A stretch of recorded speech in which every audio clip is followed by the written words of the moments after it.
Bonjour à tous, ici Agent Joe pour SHD France, la chaîne YouTube qui compile et qui partage toutes les infos sur The Division et The Division 2 en français. Et aujourd'hui, nous allons parler du contenu de la bêta privée qui arrive dans quelques jours. Tout d'abord, nous allons rappeler les dates et les conditions d'accès. Le préchargement aura lieu à partir du 6 février à 10h du matin. La bêta commencera, elle, le lendemain, le 7 février, à partir de 10h du matin, et ira jusque le 11 février à 10h du matin pour la fin de la bêta. Pour ce qui est de l'accès, il se fait soit par la précommande du jeu. Si vous avez précommandé le jeu, quelle que soit l'édition que vous avez précommandée, vous êtes sûr de participer à cette phase de bêta.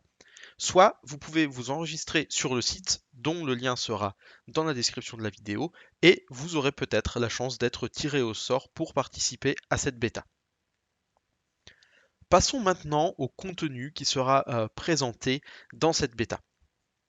Il y aura deux missions principales, 5 missions secondaires, des points de contrôle et diverses activités en monde ouvert.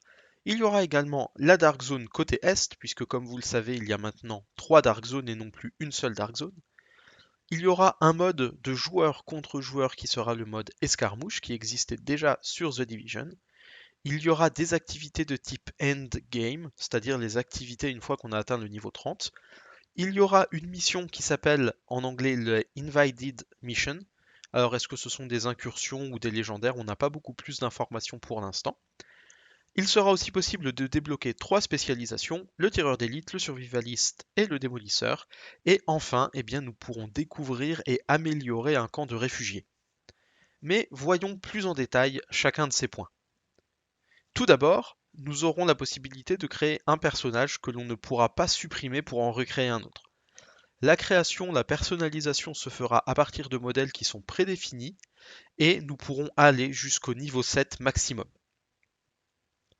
Il y aura donc, comme je le disais aussi tout à l'heure, deux missions principales, l'hôtel Grand Washington et le centre d'échange Jefferson. Ces missions seront accessibles auprès d'Odessa Sawyer et de Diani Kelso. En plus de ces deux missions principales, nous aurons également 5 missions secondaires. L'hôtel Empire Autumn, les otages de la librairie MLK, les archives nationales, la Mustang Court Rescue et le quartier général des bureaux. Nous pourrons également explorer certaines parties des 7 zones différentes de la ville, chacune de ces zones ayant un niveau de difficulté qui lui est propre. Nous pourrons notamment voir la Maison Blanche qui servira de base d'opération. Nous pourrons voir une autre partie qui se situe à l'est. Nous pourrons voir le Triangle fédéral, le Smithsonian aussi, qui est un musée d'histoire naturelle. Nous pourrons aussi voir un endroit qui s'appelle le Final Epiphany. Nous n'avons pas forcément beaucoup plus d'informations sur ce lieu-là. Nous pourrons voir aussi un lieu qui s'appelle les 1040. Et nous pourrons également voir, comme nous l'avons déjà dit, la Dark Zone Est. Donc nous aurons une vue d'ensemble de la carte, ce qui est plutôt pas mal. Nous pourrons également, comme nous le disions dans l'introduction, découvrir et améliorer un camp de réfugiés.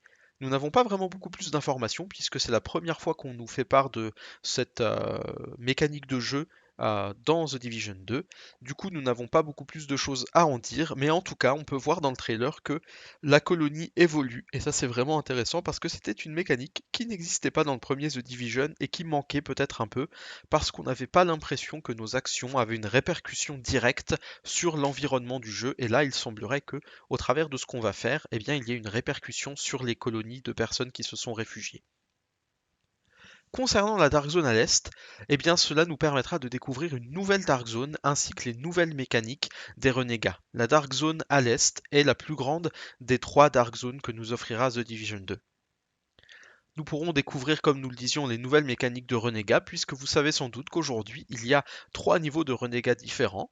Il y a un premier niveau de renégat qui est le niveau de renégat non létal, que vous activez sans avoir à tuer des personnes, soit en activant des boîtiers du SHD que vous allez pirater, soit en récupérant du loot sur une personne qui serait morte dans la Dark Zone, sans que vous l'ayez tué vous-même. Il y aura un deuxième niveau de rogue de renégat qui est le niveau qui existe par défaut dans The Division 1, et il y aura un troisième niveau de rogue qui est le niveau de chasse à l'homme que vous connaissez déjà. Nous aurons également une mission de type incursion, invasion. Nous n'avons pas beaucoup plus d'informations non plus sur cette mécanique de jeu, sur ce nouveau mode, mais en tout cas nous avons vu un chien robot dans le trailer, et même si nous n'en savons pas plus sur la mission, eh bien avoir un chien robot dans un trailer, c'est quand même vachement cool. Nous avons aussi vu que nous pourrons essayer les modes de joueur contre joueur avec le mode notamment escarmouche qui existait aussi déjà dans The Division 1, qui est un mode de jeu en 4 contre 4. Et pour finir, il y aura du contenu endgame, du contenu qui est débloqué après le niveau 30. Donc après avoir fini la mission centre d'échange de Jefferson, on aura accès à une mission de endgame qui débloquera 3 personnages au niveau 30. Du coup, en se connectant à un de ces personnages, eh bien la mission de endgame se lancera. Ce qui est vraiment intéressant, c'est que ici, on pourra vraiment essayer chacun des spécialistes et chacune des spécialisations pendant la bêta. Et ça, c'est vraiment chouette parce que ça nous évite d'avoir à choisir une des 3 personnalisations à essayer et chacun pourra se faire une idée sur chacun des spécialistes qui existeront dans le jeu et chacune des spécialisations. On a le droit de streamer sur cette bêta, on a le droit de faire des vidéos, on a le droit de faire des captures d'écran. Alors surtout, n'hésitez pas à partager tout ce que vous allez faire, n'hésitez pas à partager vos opinions, n'hésitez pas à faire remonter les bugs que vous auriez éventuellement rencontrés, mais surtout, et c'est sans doute le plus important, n'hésitez pas à encourager les développeurs et les personnes qui travaillent sur le jeu en leur disant également ce que vous avez aimé, parce que ça leur fera du bien, ça les encouragera et ça leur donnera encore plus envie d'améliorer le jeu une fois qu'il sera sorti. Alors, en quelques mots, partagez l'amour. Nous, on se retrouve bientôt sur une autre vidéo pour la chaîne SHD France. Je vous dis à bientôt tout le monde et comme nous le disons sur notre podcast audio, Extremis Malis, Extrema Baguette.